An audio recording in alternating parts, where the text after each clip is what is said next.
डिसेंबर 2023ला अभिनेता श्रेयस तळपदेला अचानक हृदयविकाराचा झटका आला। त्यावेळी ही बातमी कळताच सगळ्यांना धक्का बसला। हा प्रकार घडल्यानंतर श्रेयसवर अंधेरीमधील बेलव्ह्यू रुग्णालयात एंजिओप्लास्टी सुद्धा करण्यात आली। तर त्याची पत्नी सोशल मीडियावरून चाहत्यांना त्याच्या प्रकृतीबद्दल अपडेट देत होती। तर आता या सगळ्या प्रकारानंतर श्रेयस दीप्तीने पहिल्यांदा एबीपी माझाला मुलाखत दिली। यावेळी त्यांनी घडलेला प्रकार सांगितला। दीप्ती म्हणाली, मी आणि श्रेयस त्या दिवशी संध्याकाळी 5 वाजेपर्यंत फोनवर बोललो होतो। तो पूर्णपणे बरा होता।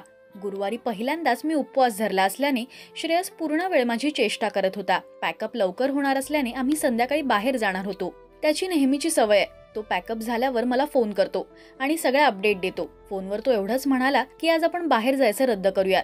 मी खूप जास्त थकलोय। घरी आल्यावर त्याचा चेहरा वेगळाच दिसत होता। मला त्याच्याकडे पाहून हृदयविकाराची कोणतीच लक्षणं जाणवली नाहीत, पण तरीही तो नेहमीसारखा दिसत नाहीये हे मला जाणवलं। त्यानंतर मी डॉक्टरांना फोन केला आणि त्यांना सगळी माहिती दिली। शेवटी मी डॉक्टरांना मेसेज केला की मी त्याला घेऊन हॉस्पिटलमध्ये जातेय।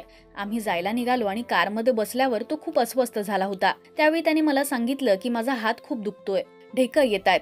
तेव्हा मला जाणवलं की ही लक्षणं काहीतरी वेगळी आहेत।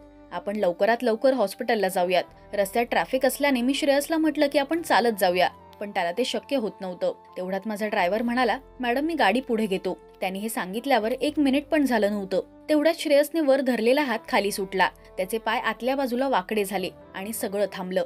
त्याची हालचाल थांबली। मी त्याला हाक मारली पण काहीच होत नव्हतं। मी त्याचा चेहरा सुद्धा पाहिला नाही। मी तशीच त्याच्या अंगावरून बाहेर पडून दरवाजा उघडला।